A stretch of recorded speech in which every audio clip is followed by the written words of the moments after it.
Shalom Kingdom Community, apa kabarnya hari ini? Tentunya saya percaya kita semua dalam perlindungan Tuhan dan dalam berkat-berkat Tuhan.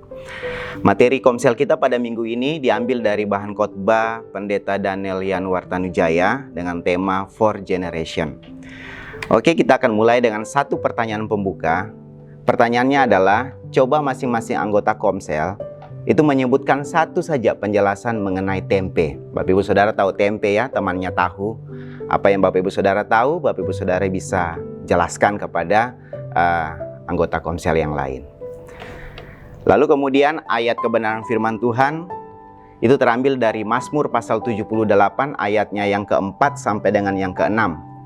Kami tidak hendak menyembunyikan kepada anak-anak mereka, tetapi kami akan menceritakan kepada angkatan yang kemudian puji-pujian kepada Tuhan dan kekuatannya dan perbuatan-perbuatannya yang ajaib yang telah dilakukannya.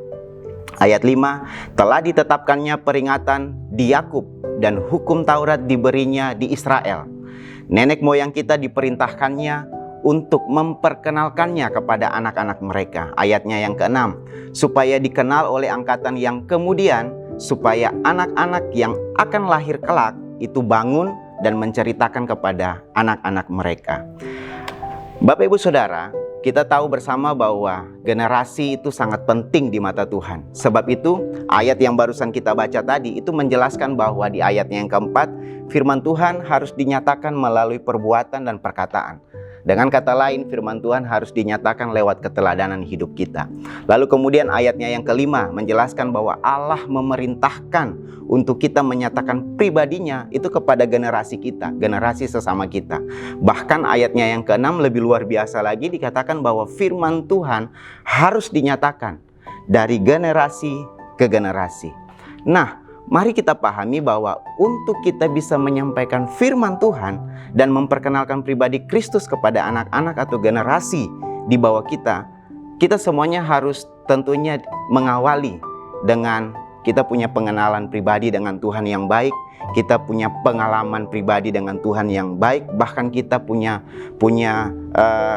hubungan yang intim dengan Tuhan yang baik. Sehingga ketika kita punya pengalaman, kita punya pengetahuan, kita punya hubungan yang baik dengan Tuhan itu kita miliki, kita mengajarkan sesuatu kepada generasi kita itu dengan penuh kuasa. Tanpa kita punya hubungan yang baik, kita mengajarkan sesuatu kepada generasi kita itu tidak punya kuasa sama sekali. Oleh sebab itu, jika kita melihat bahwa generasi adalah sangat penting di mata Tuhan, jangan lagi terjadi pembiaran. Jangan lagi terjadi pengabaian terhadap generasi yang ada di bawah kita. Kita harus sungguh-sungguh serius mempersiapkan mereka. Karena begini Bapak Ibu Saudara, segala sesuatu ketika kita biarkan itu akan hancur. Segala sesuatu jika kita tidak atur itu akan kacau. Bahkan segala sesuatu jika kita tidak rawat itu akan rusak. Jadi jangan biarkan generasi kita hancur, kacau atau rusak. Tetapi mari kita mengambil bagian untuk bersama. Kita sama-sama terlibat, sama-sama melakukan suatu pembelajaran, satu cara bagaimana supaya kita bisa membangun generasi yang Tuhan inginkan untuk kita lakukan. Iya, bagaimana cara kita membangun sebuah generasi? Itu pertanyaan yang luar biasa dan kita bisa menjawabnya dalam 3 poin pada kesempatan kali ini. Yang pertama, dimulai dari rumah tangga. Seperti yang dikatakan dalam Ulangan 6 ayat 6 sampai 7. Itu dimulai dari bagaimana kita memperhatikan sungguh tentang firman Tuhan sehingga kita bisa mengajarkan kepada anak-anak kita secara berulang-ulang atau terus-menerus. Nah, kita juga harus menggunakan setiap waktu, dimanapun, kapanpun, dalam keadaan apapun, untuk kita bisa mengajar dan menyatakan pribadi Kristus kepada anak-anak kita. Nah, sadari bahwa tugas sebagai orang tua itu tidak bisa dipindahkan atau tidak bisa dialihkan kepada orang lain atau lembaga lain. Karena tugas orang tua itu adalah sangat penting sehingga hanya orang tua yang harus bertanggung jawab untuk melakukan apa yang menjadi kebenaran firman Tuhan. Untuk membangun generasi di mana kita harus membangun anak-anak kita. Yang kedua, dikerjakan juga di dalam gereja seperti yang tertera pada 1 Korintus 4 ayat 15 sampai dengan 16. Sekalipun kita mempunyai banyak pengajar, pendidik dalam Kristus, Alkitab berkata bahwa kita tidak mempunyai banyak bapa. Nah, gereja harus berdiri untuk membangun hubungan pembapaan terhadap generasi.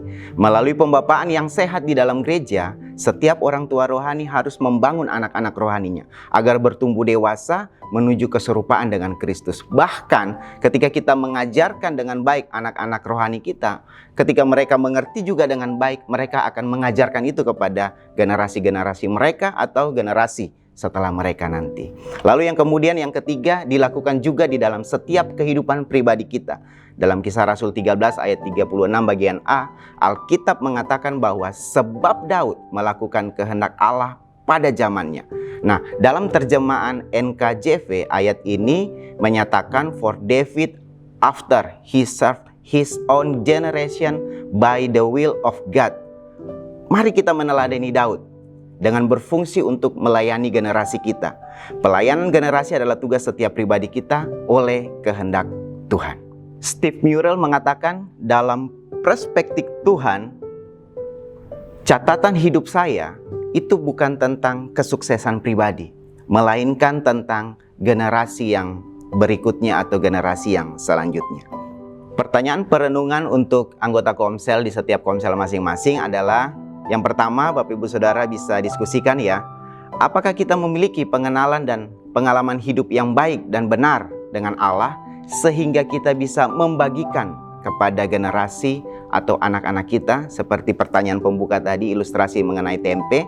Jika Bapak Ibu Saudara tahu persis tempe itu seperti apa, maka akan dengan mudah untuk menjelaskannya kepada orang lain. Lalu yang kedua, apakah tugas parenting kita sebagai orang tua bagi anak-anak kita? Apa tugas kita sebagai orang tua kepada anak-anak kita? Bapak Ibu Saudara bisa diskusikan. Lalu yang berikutnya, komitmen apa yang harus kita miliki atau kita ambil supaya kita bisa berfungsi bagi generasi kita dan terlibat dalam membangun generasi kita dan generasi selanjutnya.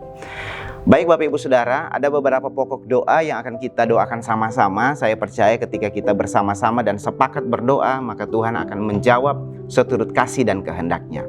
Pokok doa yang pertama, kita berdoa bagi setiap orang tua supaya bisa mengerti dan menjalani fungsi mereka dengan benar bagi anak-anak yang telah Tuhan percayakan kepada mereka. Pokok doa yang kedua, kita berdoa supaya fungsi pembapaan dalam gereja itu bisa berjalan dengan baik, terutama di GBI Rock Surabaya. Lalu kemudian yang ketiga, kita berdoa bagi pemulihan jemaat.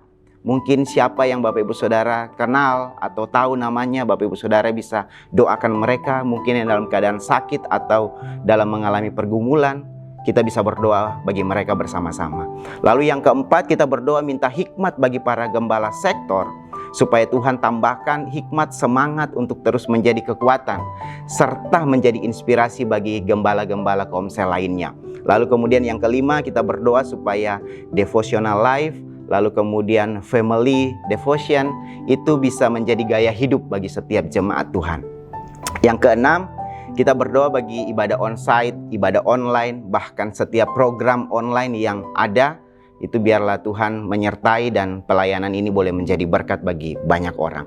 Dan Bapak Ibu Saudara, kita berdoa juga supaya jemaat Tuhan tidak takut untuk datang ibadah onsite, tetapi percaya bahwa perlindungan Tuhan nyata dan kita memiliki keberanian ketika kita melangkah bersama Tuhan, Tuhan akan melindungi kita dan kita bisa sama-sama memuliakan Tuhan bersama-sama di tempat yang sama atau onsite.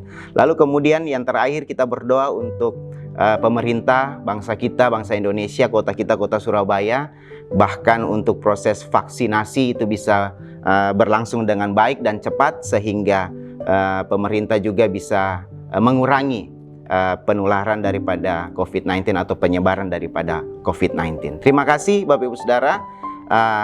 Mari kita berdoa bersama-sama dan saya percaya materi komsel ini akan menjadi bahan pembelajaran untuk mendewasakan iman kita. Kita berdoa.